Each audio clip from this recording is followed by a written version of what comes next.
Hello வணக்கம், இது உங்கள் சிவி ஜோன். சொல்லாமல் எப்படி இருக்கீங்க? இப்போ பார்த்தீங்கன்னா வினோத் வந்து கமருதன்கிட்ட ஒரு விஷயம் பேசியிருப்பார் போகிறதுக்கு முன்னாடி.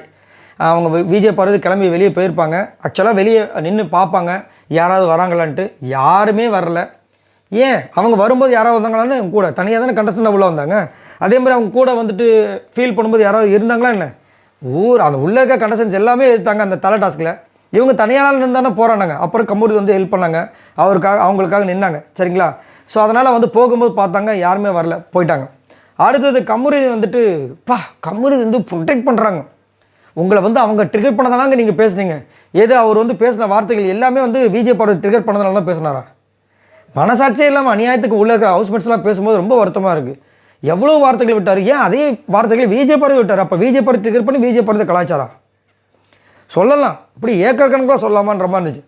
எதுக்கு கமருதன் கிட்ட அவங்க நல்ல பேர் வாங்கி என்ன பண்ண போகிறாங்கன்னு எனக்கு ஒன்றும் புரியல. இந்த பொண்ணை வந்து தாழ்த்தி, அதாவது போகிற தருவாயிலையும். அது மட்டும் இல்லாமல் வினோத் வந்து ஒரு விஷயத்தை வர சொல்லி இது பண்ணார். டேய், கல்யாணம் பண்ணுற போகிற அந்த பொண்ணை அப்படின்னார். நீ நாசமாக போயிடுவேன்ற மாதிரி, உன்னோட வாழ்க்கை நாசமாயிடும் அப்படின்ற மாதிரி வந்துட்டு ஒரு விஷயத்தை வந்து சொன்னார். நான் சொல்கிறது உனக்கு உரிமையில் இல்லை புரியுது மச்சு அப்படின்னாரு. அவர் புரிஞ்சுக்குப்பா அப்படின்னாரு.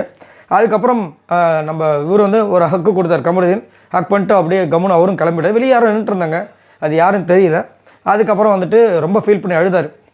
அவன் வந்து ஒரு ஆம்பிஷனோட இந்த பிக் பாஸ் வீட்டுக்கு வந்தான். இதை பண்ணணும் அதை பண்ணணும்னு என்னமோ சொல்லுவான். ஆனால் அவனுக்கு அதை பண்ண முடியாமல் போயிடுச்சு. அவனுக்கு யாருமே இல்லைங்க அப்படின்ட்டு, மச்சான் எனக்குன்னு யாருமே இல்லைன்னு வேறு அப்பப்போ சொல்லிகிட்டே இருப்பான் அப்படின்னு சொல்லி அவர் ஒரு பக்கம் அழுத விஷயங்கள் கொஞ்சம் கஷ்டமாக தான் இருந்தது. ஏன்னா அவர் வந்ததுலேருந்து பார்த்தீங்கன்னா அதிகப்படியாக ஃப்ரெண்ட்ஷிப் வச்சது கமருதன் கிட்ட மட்டும் தான். சண்டை போட்டதும் கமருதன் கிட்ட தான். என்ன தான் சண்டை போட்டாலும் திரும்ப வந்து 2 பேரும் ஜாயின் அடிச்சிடுவாங்க.